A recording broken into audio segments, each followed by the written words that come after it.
When I think of this, slides like this, and you watch Amelia out there, do you think it's a bigger problem for India, or is it just as bad worldwide? No, I think India's challenge is a little more different because what we're seeing is a worldwide phenomenon. But India particularly because it has a very young population, it's just begun the path of growth and economic development. And I think that's really poses a bigger issue. Because if you look at the history of other countries, the United States, Japan, South Korea, China, Southeast Asia, they essentially grew by doing manufacturing and then exporting their products. That was the general model. So people went from agriculture to manufacturing to services. But in India, I mean, at this point today, manufacturing as a job creation engine is essentially broken. Essentially because of automation. After 23 years, Adidas is making shoes in Germany using highly automated factories. The iPhone will be made in the US with robots. So if you go to a factory of Tesla, it's all robots. So fundamentally, manufacturing as a job creation engine is no longer going to be as it was. And the second is Chinese overcapacity in everything from steel to solar panels has made manufacturing unviable. So I think the challenge in India is if we don't have manufacturing as job creation and we have millions of people in agriculture, can we migrate them from agriculture to services? And that no one in the world has done. So I think apart from the general automation issue, India has a particular transition problem. So do you think it's going to be that manufacturing is going to move to the first world and services will move to, the developing countries? Is that no? I think what happened in the last 40 years was two things happened. One is on the side of manufacturing, the rise of the container. The container is a recent 60-year-old phenomenon. Right. And containerization dramatically dropped the cost of moving goods around. So I could make shoes or clothes in somewhere in China and ship them to Kansas. Right. And then the rise of broadband and fiber enabled the software game that we all played. But today, there is no longer a need for a company in US or Europe to manufacture in Asia. They can manufacture at home using robots. So that whole driver of globalization is gone. And automation in software also and customer support removes also a lot of outsourcing. So both services and goods which were part of globalization are actually no longer required the way they were required. So I think that's the big change in 40 years. You've seen, IT services, from very close quarters. Yeah. Do you think that era is over? Is that no, model that dead? would be a strong statement. But I think clearly automation is going to drive that. So because I think it's not that companies won't do well. Will they create lots of jobs?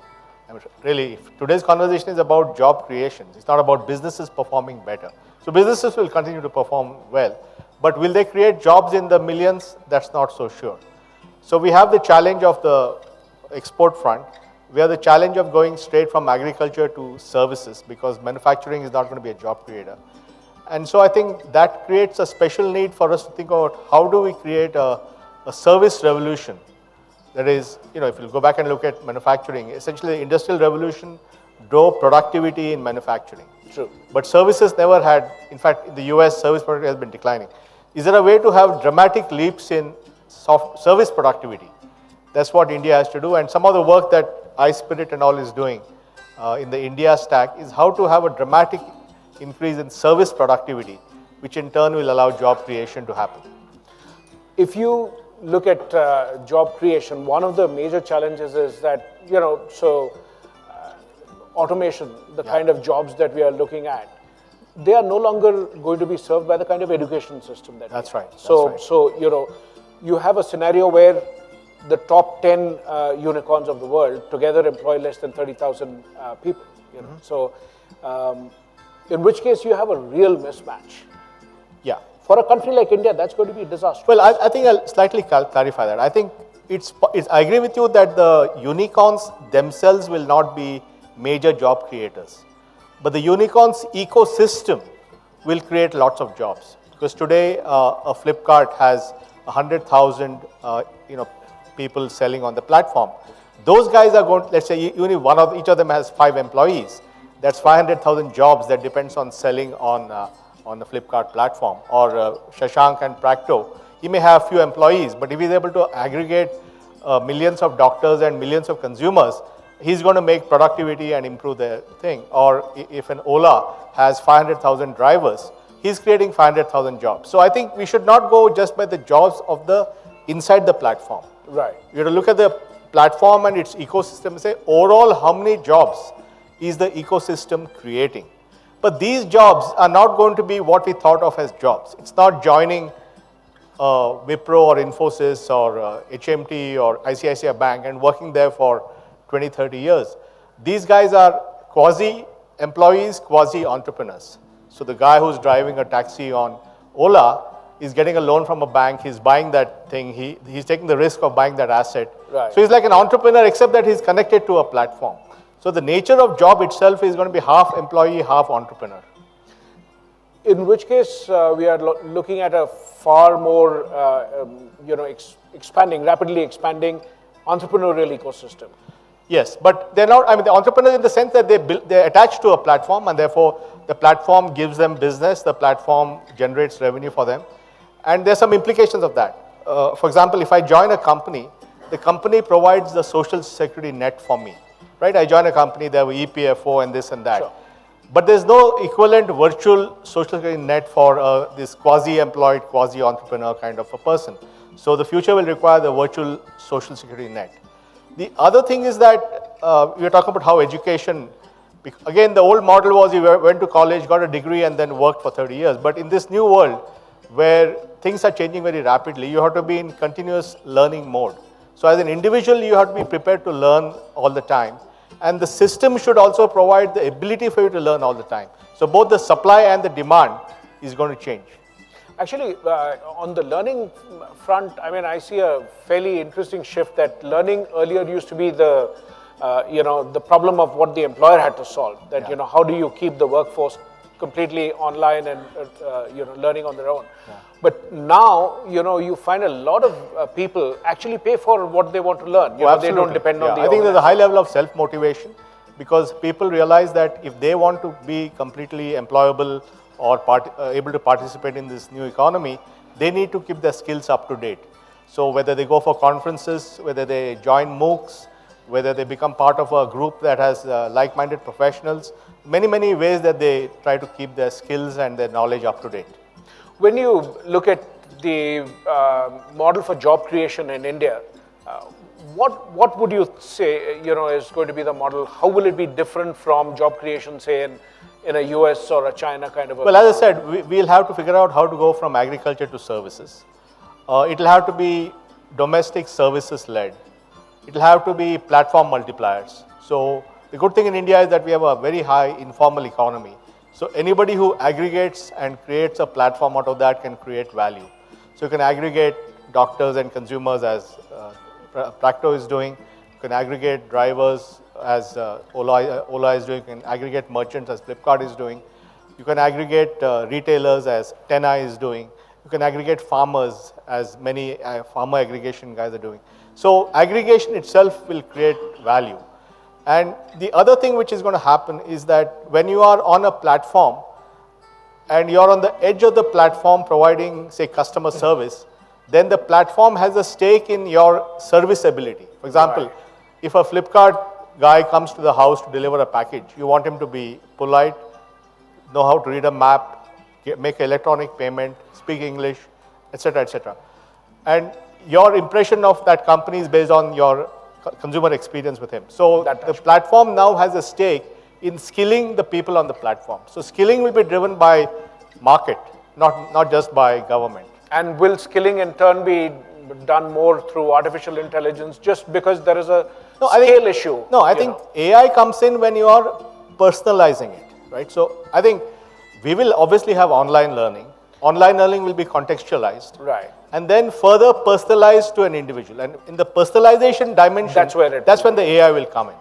India actually has some pretty unique situations and solutions. So, I was traveling out and I met a gentleman who had a new tablet which his son had come in from US and presented it to him. And he had WhatsApp on that. And when he switched it on, it said, you have to update the app, and he thought it meant update the tablet, and he said, I don't want to spend the money on doing this. And he said that, if somebody could help me do this, whatever it costs, I would be happy to sign up for that.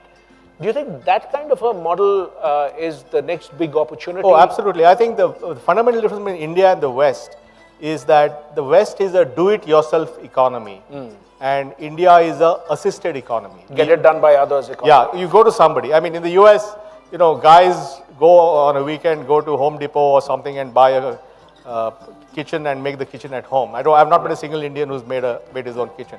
So we prefer to get it done by somebody else. So in a assisted economy, there's a huge amount of job creation of people who assist other people. For example, there's a whole economy in India which you can think of as the offline internet or the download economy.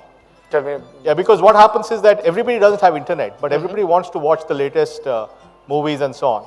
So what happens is the guy goes to a Wi-Fi hotspot, say railway station or something, downloads movies and all kinds of stuff.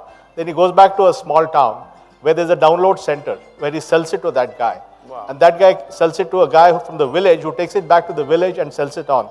So this is a huge economy. Each guy is earning from that. So all these new ecosystems will emerge that we don't even visualize how they'll work.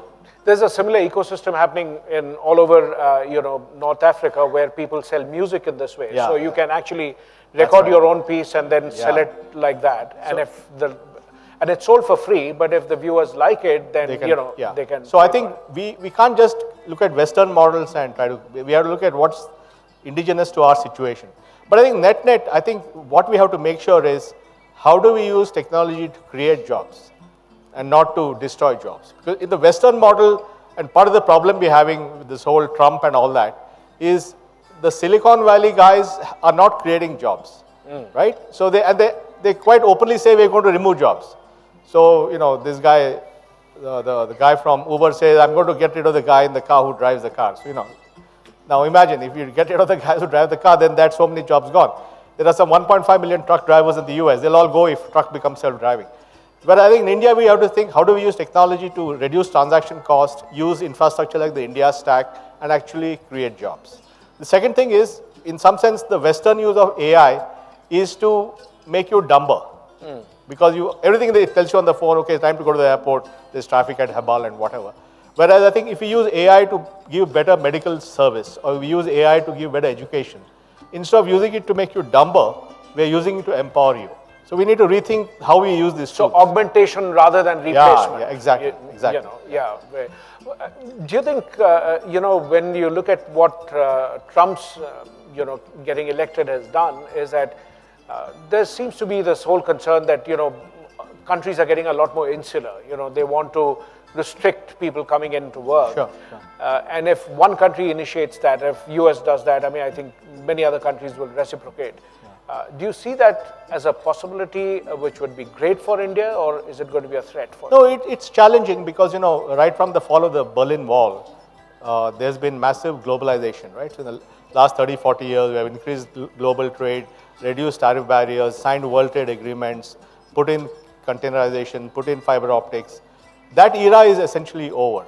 I think so. You're entering an era of deglobalization, where globalization as a locomotive of economic growth it's going to be there, but it's not going to be the driver. And that's why I say that domestic growth, services-led, using platforms, using technology to improve productivity, and using the tools of machine learning and AI to empower people in education and health. That's the way to go for a country like India. Why, when you look at a lot of Europe, a lot of the Western countries, there is a graying population. So, will there be a choice that, you cannot globalize because people will come from the countries where the workforce is younger? So yeah, but that is inevitable. So why should we be worried? If you see the reaction to immigration today, if you look at the whole Brexit thing or Trump, both of them were reactions to immigration. Not so much for trade. It was not so much about products or services. It was about people, right?